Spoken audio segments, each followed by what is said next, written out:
रानीपेट जिले में रानीपेट के पास सिपकोट इलाके में एक प्राइवेट स्कूल में पूर्व सेना के जवानों के साथ चर्चा का प्रोग्राम रखा गया। प्रोग्राम में शामिल बीजेपी नेता नैनान नागेंद्र ने पूर्व सेना के जवानों की शिकायतें सुनी। प्रोग्राम में बोलते उन्होंने कहा कि बॉर्डर की रक्षा करने वाले सैनिकों से मिलकर खुशी हो रही है। उन्होंने एमजीआर के गाने के बोल सुनाए कि जिस देश में जन्म लिया वह सबसे अच्छा मंदिर है। ऑपरेशन सिंधु की घटना का बदला लेने के लिए भारत के प्रधानमंत्री नरेंद्र मोदी ने अपराधियों को ढूंढ कर खत्म कर दिया। डीएमके सरकार केंद्र स्कूलों को आने से रोक रही है, लेकिन सिर्फ उनके चलाए जा रहे स्कूलों में ही हिंदी पढ़ाई जाती है और सिर्फ उनके बच्चे हिंदी सीखते हैं। उन्होंने कहा कि AIADMK की सरकार बनने पर हर जिले में केंद्रीय विद्यालय खोले जाएंगे।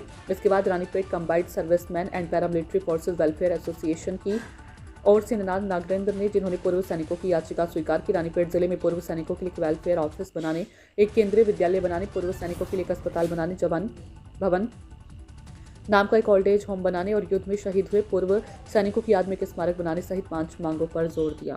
சந்தித்து ஒரு மரியாதை நிமித்தம் சந்தித்து விட்டு வந்தோம். டெல்லிக்கு போன விஷயம் அவ்வளவுதான். சார், 100 நாள் வேலை வாய்ப்பு திட்டத்தை ஒன்றிய அரசு சிதைக்க நினைக்குது. காந்தி மீது உள்ள வன்மத்தால வடமொழி தொழில்களை திணிக்கிறாங்கன்னு சொல்லி தமிழக முதல்வர்.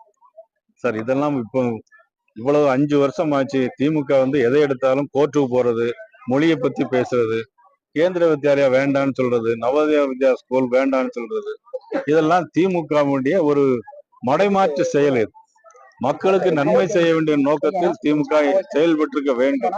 இந்த 4.25 வருஷத்திலும் இதுவரையும் அந்த மாதிரி எந்த செயல்களையும் திமுக அரசு செய்யல. மத்திய அரசோட மோதல் போக்குல இருந்துட்டு, ஏன்னா ரேஷன் கடையில மத்திய அரசு 5 பைசா வாங்காம ஃப்ரீயா எல்லாம் கொடுத்துட்டு இருக்கு. அது என்ன மத்திய அரசு மக்களுக்கு எதிராக செயல்படுதா?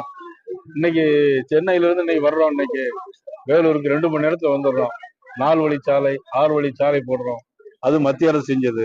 வந்தே பாரத் ரயில் 12 ரயில் தமிழகத்துக்கு வந்திருக்கிறது.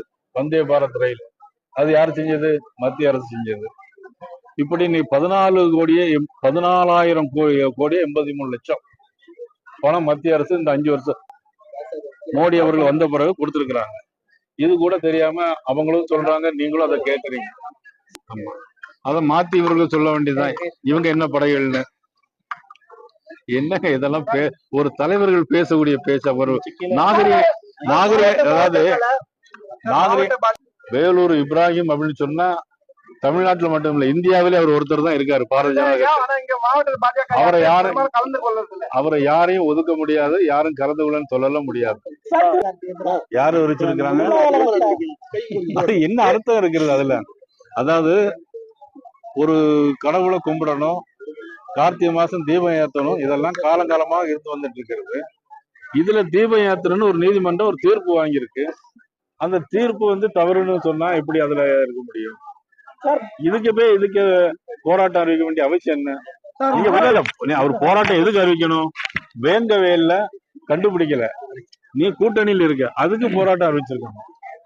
இன்னும் வேற இடத்துல தாழ்த்தப்பட்ட மக்கள் அல்ல இன்னும் நிறைய கஷ்டத்துல இருக்காங்க, அதுக்கு நீங்க போராட்டம் அறிவிக்கணும். நீங்க கள்ளக்குறிச்சியில 65 பேர் செத்து போனாங்க சாராயம் குறிச்சு, அதுக்கு நீங்க போராட்டம் அறிவிக்கணும். கரூர்ல 41 பேர் இறந்து போனாங்க, அதுக்கு நீங்க போராட்டம் அறிவிக்கணும். இதை விட்டு போட்டு நீங்க இதுக்கு போராட்டம் அறிவிக்கணும்னா என்ன அர்த்தம் இருக்குங்கிறது தெரியல. உண்மைதான். என்னன்னாக்கி உதயநிதி ஸ்டாலினுக்கு கண்ட்ரோல்ல இன்னைக்கு காவல்துறை இல்ல, அது அவுட் ஆஃப் கண்ட்ரோல்ல போயிடுச்சு. காவல்துறை அவுட் ஆஃப் கண்ட்ரோல்ல போயிடுச்சு. உதயநிதி ஸ்டாலின் அவர்களுக்கும் போயிடுச்சு. மதிப்புக்குரிய எங்களது நான் பெரிது மதிக்கின்ற நமது அண்ணன் முதலமைச்சர் ஸ்டாலின் அவருடைய அதுலயும் காவல்துறை அவுட் ஆஃப் கண்ட்ரோலா போயிடுச்சு. நிச்சயமா உண்டியல் வச்சு பண்ணும்போது எல்லாமே கணக்குல வரணும். கணக்குல வராம எந்த இது செஞ்சாலும் அது தவறான